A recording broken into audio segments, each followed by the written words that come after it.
नमस्कार दोस्तों, अब अगला जो हमारा टॉपिक है वो है वाटर एब्जॉर्प्शन टेस्ट। स्टोन का हम देखते हैं कि वाटर एब्जॉर्प्शन कैसा है।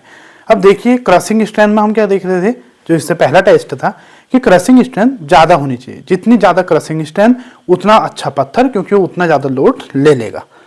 अब हम देखते हैं कि वाटर एब्जॉर्प्शन टेस्ट का मतलब क्या है कि ये कितना वाटर लेता है। सबसे पहले एक बात समझ लीजिए कि जो पत्थर वाटर ज़्यादा लेगा, हमने पिछली वीडियो में भी जाना था, पहले देखा था, इसका मतलब अंदर से खोखला है। खोखला है तो उसकी स्ट्रेंथ कम हो जाएगी। तो वाटर एब्जॉर्प्शन ज़्यादा है तो स्ट्रेंथ हो जाएगी कम।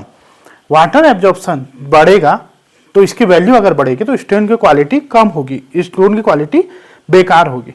आप खुश मत हो जाना कि अरे मैंने टेस्ट किया, मेरे वाटर की जो वाटर एब्जॉर्प्शन है वो तो 20% आ गया, बहुत बढ़िया हो गया। नहीं, 5% से ज़्यादा होगा तो हम उसका यूज बिल्डिंग के स्टोन में करेंगे ही नहीं। 5% से जितना कम हो उतनी इसकी क्वालिटी ज़्यादा होगी। ये हमें बताता कौन है? ये बताता है IS कोड 1124। 1121 किसके लिए था? क्रशिंग स्ट्रेंथ के लिए। 1124 किसके लिए है? वाटर एब्जॉर्प्शन टेस्ट के लिए। IS कोड पूछे जाते हैं बहुत बार, तो पता होना चाहिए। 1124 याद करने की ट्रिक क्या है? यहाँ आपने देखा होगा 24, 11 तो सेम था, 11 21 वहां था, 11 24 यहाँ है।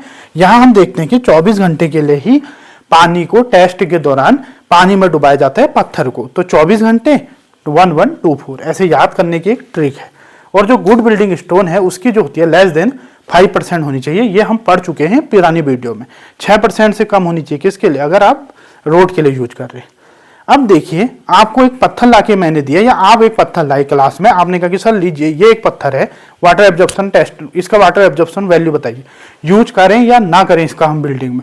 तो हम सिंपली क्या करेंगे, आप वो पत्थर लेके आए, मैंने वो पत्थर पकड़ा और मैंने उस पत्थर का पहले वेट कर लिया। मैंने कहा इसका वेट नापा, उसका वेट आ गया मान लीजिए 10 kg W1। ये उदाहरण के लिए हम जो मान रहे हैं 10 kg आ गया। तो W1 हमें मिल गया स्टोन का वेट, जो स्टोन आप लेके आए थे। आपने कहा सर लीजिए, मैंने कहा देखिए, मैंने उसको नापा, उसका kg में आया 10 किलो। मैंने कहा ठीक हो गया। उसके बाद मैंने उस पत्थर को वेट करने के बाद एक पानी में डुबोकर, पूरा डुबोकर रखना है, किसी पानी में पूरा डुबाना है। कितने देर के लिए? 24 घंटे के लिए। आज अगर अभी मैं इस टाइम पे डुबा रहा हूं तो कल ठीक इस टाइम पे 24 घंटे बाद मैं फिर आया, आप लोगों की क्लास आई, आप लोगों ने कहा सर अब नापते हैं इसका वेट। हमने कहा इसका वेट अब जो निकलेगा वो निकलेगा W2। मान लीजिए वेट निकल गया 15 किलो। कल जो लाए थे वो 10 किलो, आज हमने पानी में डुबाया और उसका वेट कितना आ गया? 15 किलो। ठीक हो गया। अब जो वाटर एब्जॉर्प्शन की वैल्यू है वो कैसे निकलेगी? तो हमने कहा कि इसमें आखिर पानी कितना सोगा। तो पानी कितना सोगा? कल 10 था, आप 15 हो गया, तो W2 माइनस W1 कितना? 15 माइनस 10 कितना हो गया? 5 kg तो उसने पानी सोखा है। फॉर्मूले कोई बड़े भारी फॉर्मूले नहीं है। तो W2 कितना था हमारा? 15 माइनस W1 कितना है? 10 बट्टे, ये तो हो गया आपको वेट। और हम तुलना किस वेट से कर रहे हैं? जो उसका पहले वेट था। वैसा पहले इसका वेट इतना था, बढ़ के इतना बढ़ गया, तो पहले वाले से तुलना किया। तो वाटर एब्जॉर्प्शन में कभी भी पहले वाली वैल्यू आएगी। पहले वाली वैल्यू मतलब जो वेट पहले कल आया हुआ था। ठीक हो गया। ये क्या है? ये इसकी वैल्यू आई। और इंटू किससे करेंगे? इंटू 100। क्यों?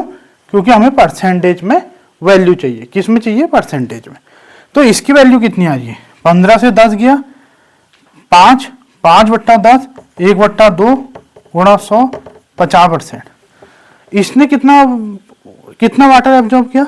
इसका वेट था 10 किलो, 5 किलो इसने वाटर एब्जॉर्ब कर दिया। तो अपने वेट का 50% वाटर एब्जॉर्प्शन कर रहा है ना। 10 किलो था, 5 किलो इसने वाटर एब्जॉर्ब कर दिया, 15 हो गया, तो 50%। यहाँ परसेंटेज में कितना? 50%। हमने क्या देखा था? गुड बिल्डिंग स्टोन का लेस देन 5%। तो इसका यूज हम नहीं करेंगे।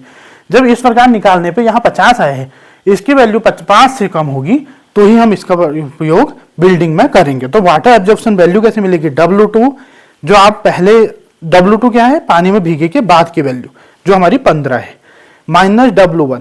जैसे ही जब हमें मिला था तब जो वैल्यू थी, जो हमारी 10 थी, W2 minus W1 upon W1 कौन सा? जो पहले वैल्यू थी, इंटू 100।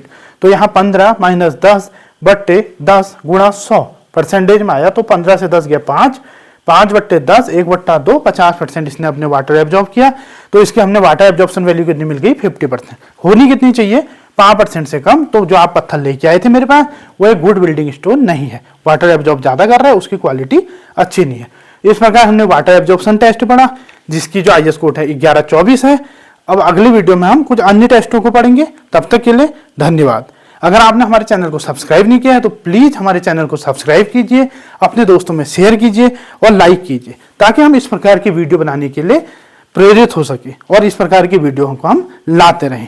आगे आप स्टोन से रिलेटेड अब एक वीडियो या अधिकतम जो है 2 वीडियो इसमें और आएंगी। उसके बाद आपका स्टोन जो है कॉन्सेप्ट क्लियर हो जाएंगे और कोई भी सवाल अगर स्टोन से जुड़े हुए आते हैं तो 90% चांसेस हैं कि आप उन सवालों को सही अटेम्प्ट कर पाए। धन्यवाद।